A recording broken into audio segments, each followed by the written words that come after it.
여러분들 잘 아시는 르누아르. 르누아르의 그림은 참 행복을 주는 그림이죠.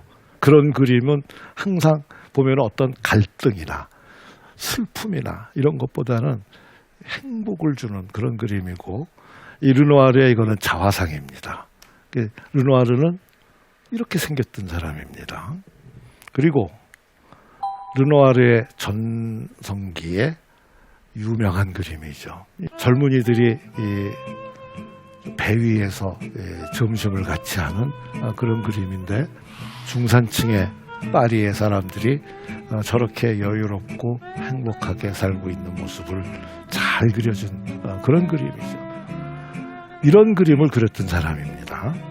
그래서 이런 거 보면은 이거 우리 집에 가서 이렇게 다 걸어놓고 싶은 그런 그림이죠.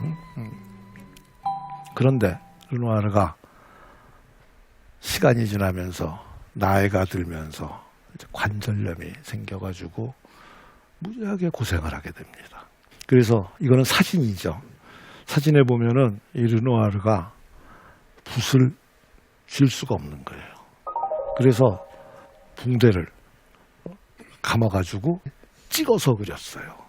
그때 젊은 화가, 파리에서 이 사람들이 르누아르가 이제 살아있는 대가, 그러니까 르누아르네 집에 그 젊은이들이 몇 명이 자주 들락거렸답니다. 젊었던 화가들 중에는 피카소하고 마티스가 있었어요. 그 어느 날 마티스가 이 르누아르네 집에 갔어요. 그랬더니 르누아르가 저렇게 하고 그림을 그리고 있어요. 그 물감을 저거해서 캔버스에다가 한 번 딱 찍을 때마다 너무 손이 아파가지고 한 번 찍을 때마다 악 소리를 질러가면서 이걸 그림을 그리고 있는 거예요.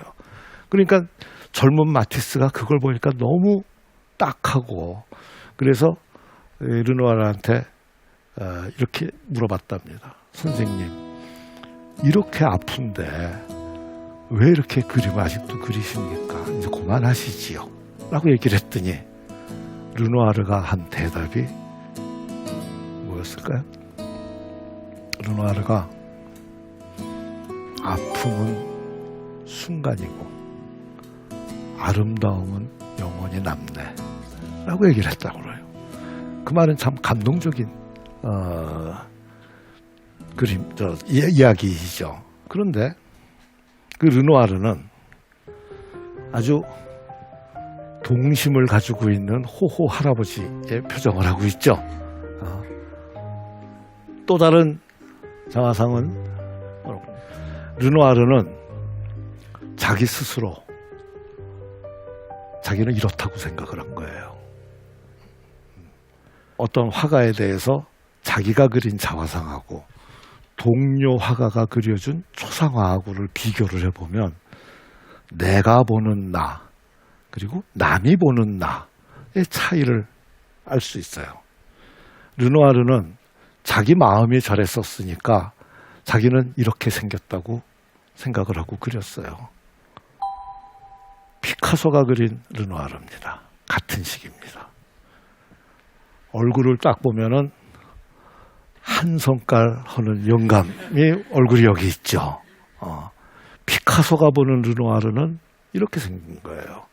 그러니까 르누아르 본인이 생각하는 거하고 다른 거고, 긴 병을 앓고 고통을 겪는 사람은 나도 모르게 굉장히 까칠해지고 남한테 인색해지고 배려를 못하게 돼요.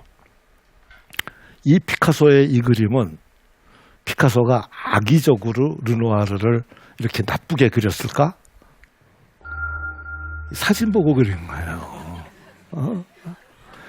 젊었을 적에는 나는 나이가 들면은 굉장히 푸근해지고 남한테 관대하고 부드러워지고 그럴 거라고 기대를 했는데, 나이가 들면은 사실은 서러운 것도 많고, 그렇죠? 그렇죠. 분노가 있고, 남한테 대한 배려가 점점 더 작아지고, 그런 경우가 참 많은 거예요. 그래서 이 그림은 르누아르의 이 자기 자화상과 피카소가 그린 거와 사진을 놓고 보면은 아, 이 영감도 그렇게 살았구나 하는 생각이 드는 거예요. 그래서 또 다른 화가가 그린 르누아르의 초상화입니다. 이걸 보면 르누아르의 자화상하고는 많이 다르고 피카소가 그린 초상화하고 더 닮죠. 제가 병원에서 20년 이상 알고 계시는 분이 계시는데 그분이 90세가 되셨어. 이 양반이 이제 90이 되니까 여기저기 많이 아프지요. 그래서 여기도 가고 저과도 가고 그러시는데 가는 데마다 다 간호사들을 울리고 다들 이 환자는 안 왔으면 하는 그런 영감이 된 거예요. 그러니까 어느 날 제가 이제 그 영감님이 그렇게 하고 있는 거를 제가 봤어요. 그래서 거기 간호사하고 의사한테 야, 저 영감님은 내가 71대부터 봤는데 70세 때는 이러셨던 분이 아니다. 근데 나이가 90이 되면은 다 저렇게 된다. 저 르누아르처럼 저렇게 되는 거예요. 응? 그러니까 그렇게 한번 좀 생각을 하고 하는 게 간호사한테도 좋고 환자한테도 좋은. 그래서 금방 또 관계가 좋아지고. 그래서 이 손을 보세요.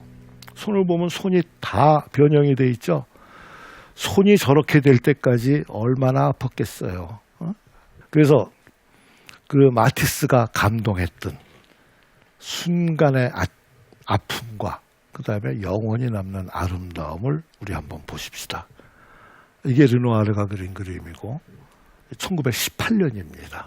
이 관절염이 굉장히 심해서 이렇게 그 붓으로 못 그리고 이렇게 찍어서 그렸던 그림입니다. 이거 그리려고 르누아르가 엄청나게 고통을 겪으면서 그렸던 그림입니다. 1864년에 르누아르의 그림입니다. 제가 이 그림 직접 봤는데 정말 그림에서 빛이 나요. 정말 빛이 나요. 그래서 이 그림하고 아까 그림하고 두 점 중에 한 점을 여러분 가져가세요. 그러면 어떤 거 좋아? 이걸 초이스 하시겠어요? 예. 그러니까 이제 저런 걸 보면은 사람이 누구든지 늙고 병들고 그랬을 적에 나오는 작품이 젊었을 적에 전성기의 작품하고 비교를 해보면 차이가 분명히 나요. 그 슬픈 사실이지만 그거를 이해를 하고 인정하지 않을 수가 없는 그런 그림의 차이인 거예요. 또 다른 그림. 르누아르는 이렇게 목욕하는 여자로 누드를 많이 그렸어요. 이것도 1919년이니까 관절이 굉장히 심하고 이렇게 찍어서 그렸던 그런 그림입니다. 그런데 이 그림은 87년에 그린 그림이에요. 이게 더 아름답지요. 예. 그거는 뭐 이게 그렇게 인정하지 않을 수가 없어요. 그래서 옛날에 로시니라는 음악가가 있었어요. 그 로시니는 무지하게 오페라를 많이 작품을 했던 사람인데 나이가 어느 정도 든다면은 하나도 안 만들었어요.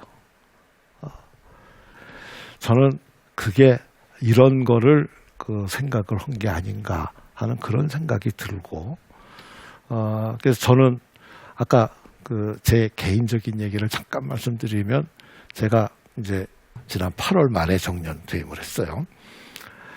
근데 의사를 더 할까 말까 하는 생각을 이제 저도 안 할 수가 없었죠. 그러다가 저는 딱 이제 나는 전직 의사로 남자라고 생각을 한 게 바로 그런 점이 있는 거예요. 물론 나이가 들면은 그거에 따르는 경험도 있고 또 젊었을 적에 못 보는 거를 보는 그런 경우도 있지만은 그러나 역시 전성기 때 얻은 거하고 나이가 들었을 때 하는 거하고는 아무래도 차이가 있을 거예요. 그래서 지금 이 관절염 이야기는 이거를 통해서 여러분들한테 이제 손이 망가진 사람이 어떻게 이거를 그 보상을 하면서 다른 그림을 그리게 됐는가 하는 거를 한번 보셨고, 그 다음에 나이가 들면서 이게 어떻게 또 변화가 오게 되고, 그 변화가 모든 사람이 다 좋아하는 변화였으면은 얼마나 좋겠어요. 근데 그렇지 못한 거는 또 이런 그림을 통해서 우리가 이해가 되고, 그래서 여러분들이 그림을 직접 그리는 분들도 계실 거지만 여행을 가시면은 저는 미술관은 꼭 한번 가보라고 권하고 싶습니다. 그래서 나는 그림을 하나도 모르는데 처음부터 아는 사람이 어디 있어요. 보다 보면 미술관에서 그림 한 개 정도는 내 마음에 딱 드는 그림이 누구든지 있게 마련입니다. 그러면 저 그림은 도대체 왜 내 마음이 드는가, 그리고 저 그림은 누가 그린 걸까, 이런 거를 조금씩 찾아보는 게 이런 그림을 보고 이해하는 그 첫걸음이라고 저는 생각을 하고, 저는 그렇게 했거든요. 그림은 본다고 안 그러고 그림을 읽는다고, 그런 표현을 많이 씁니다. 그거는 이 화가가 그림을 그릴 적에 어떤 마음을 가지고 어떤 개념을 가지고 그림을 그렸는지 하는 거를 우리가 조금 이해를 하면은 훨씬 그 이해도가 높아지는 것이고, 그게 그냥 이해도가 높아지는 게 아니라 그거를 이해를 하게 되면은 다른 사람을 이해하는 폭이 조금은 넓어질 수 있어요. 그게 인생을 풍요롭게 하는 하나의 방법이 되지 않을까 하는 생각이 들어서 제가 오늘 이렇게 여러분들의 시간을 많이 뺏어가면서 말씀을 드렸습니다. 감사합니다.